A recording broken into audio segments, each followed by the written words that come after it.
A partir de estos momentos, nos enlazamos con las regiones del país a través de Conexión Perú. Te informamos y te acercamos al Perú. Vamos a tomar contacto a esta hora con el doctor Martín de Acevedo García. Él es abogado experto en Derecho Administrativo, Electoral y Municipal. Y le agradecemos la amabilidad de haber compartido esta comunicación con RCR, Red de Comunicación Regional. Qué gusto saludarlo, doctor Martín de Acevedo. Muy amable, gracias. Don José, buenas tardes, a sus órdenes. ¿Cómo está analizando esta decisión del Congreso de la República del retorno a la bicameralidad? ¿Qué alcances tiene este retorno a la bicameralidad, doctor Martín de Acevedo? Lo que habría que recordar es que desde 1992 no tenemos la bicameralidad, desde la Constitución del 93, perdón, o sea, exactamente hace 30 años.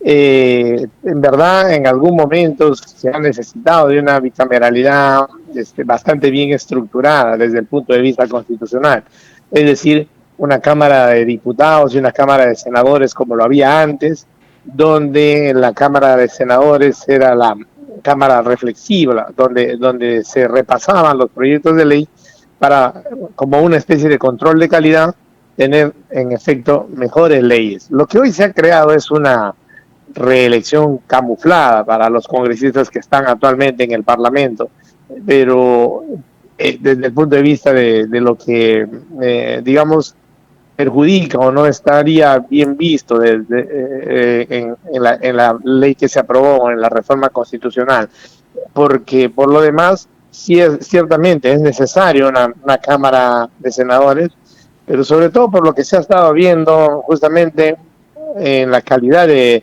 los elegidos, sobre todo desde el 2017 hasta esta parte, ¿no? Cuando el Congreso y el Ejecutivo no han durado mucho a partir de una vorágine de ataques recíprocos entre un poder del Estado y el otro, el poder legislativo contra el Ejecutivo y viceversa.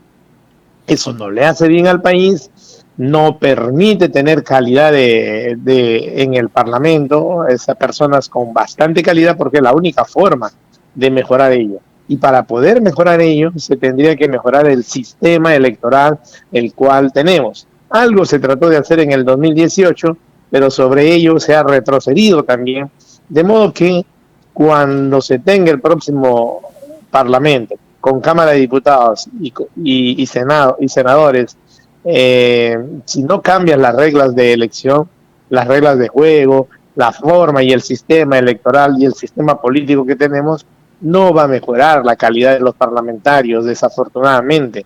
No quieren ir, por ejemplo, y hace tiempo se viene diciendo, a una reforma verdadera que cree un código electoral, un código procesal electoral y un código de ética electoral. Ahora, esto también no pasa por los propios partidos políticos, por una reforma de los partidos políticos, por el tema de filtros. Hay quienes consideran que de una u otra manera esto es un paso adelante para ir mejorar el sistema de representación, ¿no? ¿Era necesario hacerlo o se pudo esperar?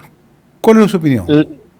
La representación en efecto es diminuta para un país con 33 millones de habitantes. Desde ese punto de vista hay mucha razón mejor dicho, hay asidero legal para crear un parlamento o un poder legislativo compuesto por Senado y diputados con 180 miembros. En verdad estamos retrasados en la media latinoamericana y en la media de otros países, pero allí equipararíamos o tendríamos como logro solamente la mejora cuantitativa, pero como le dije hace un momento y opinan algunos otros especialistas, la calidad de las personas que lleguen a la Cámara de Diputados y a la Cámara de Senadores, sean esos 130 más 60, no va a mejorar si no se cambia la forma de elección que actualmente tienen. Por ejemplo, si no se mejora los requisitos para ser diputado y para ser senador, si no se mejora la forma como son elegidos dentro de los partidos políticos, ojalá fueran en unas primarias, ojalá fueran también en unas abiertas para toda la población, y ojalá también hubiera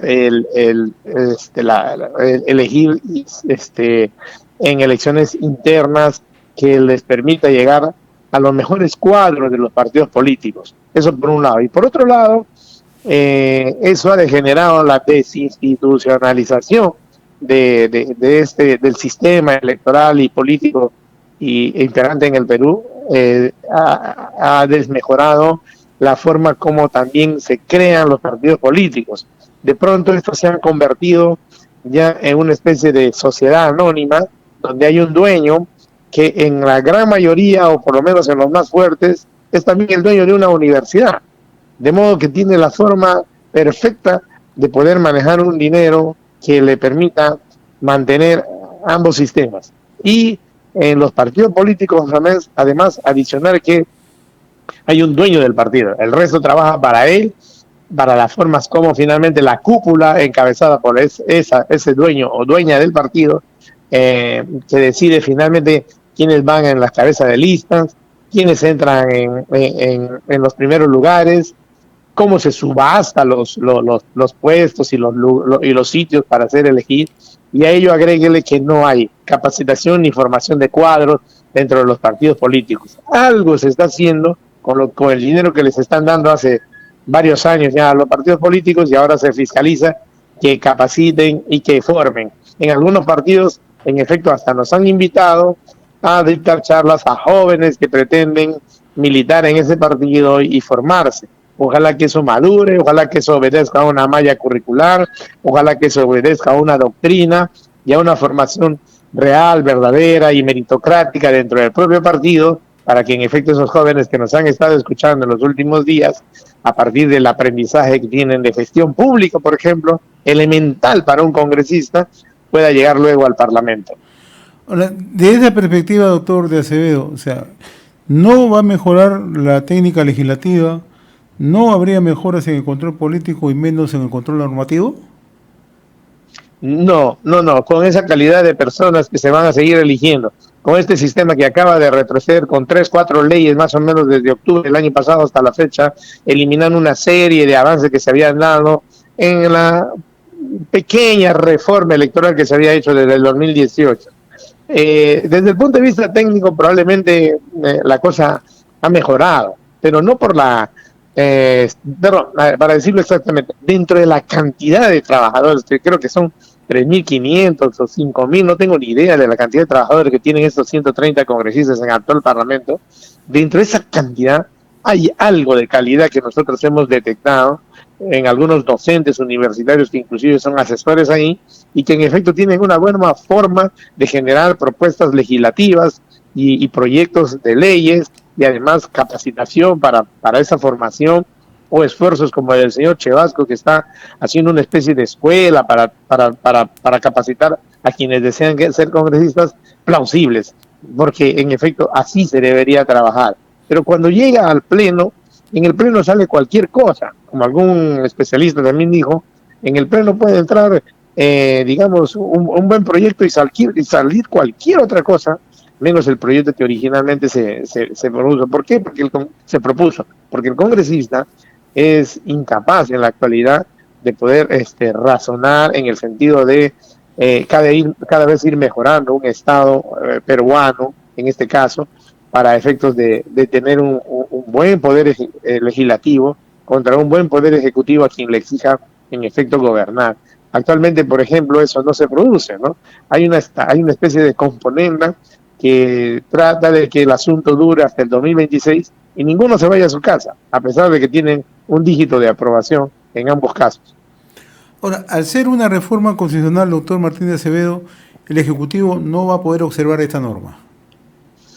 Sí, por principio legal y constitucional, en efecto, eso va a ir al Poder Ejecutivo. El Poder Ejecutivo ya no tiene nada que hacer en el tema, y lo va a tener que publicar, porque ha cumplido con los requisitos que la propia Constitución establece para las reformas constitucionales, es decir, haber sido aprobado en 2 legislaturas extraordinarias consecutivas, que es lo que se ha dado y que es lo que finalmente se ha producido como gran alcance y gran avance de la bicameralidad. Si usted se percata, a los únicos que le han alegrado la aprobación de este proyecto es a los que mayoritariamente ayer votaron por la aprobación de este proyecto. Después, absolutamente nadie ha esbozado una sonrisa porque el proyecto es un avance para el país. No lo es. Desde el punto de vista de creación de un Senado, probablemente sí. Y eso lo dará el tiempo, la razón, porque ahí hasta se han puesto unos requisitos para que puedan alcanzar los votos para su aprobación, para que puedan votar algunos congresistas que teniendo menos de 45 años actualmente puedan tener expedito la reelección.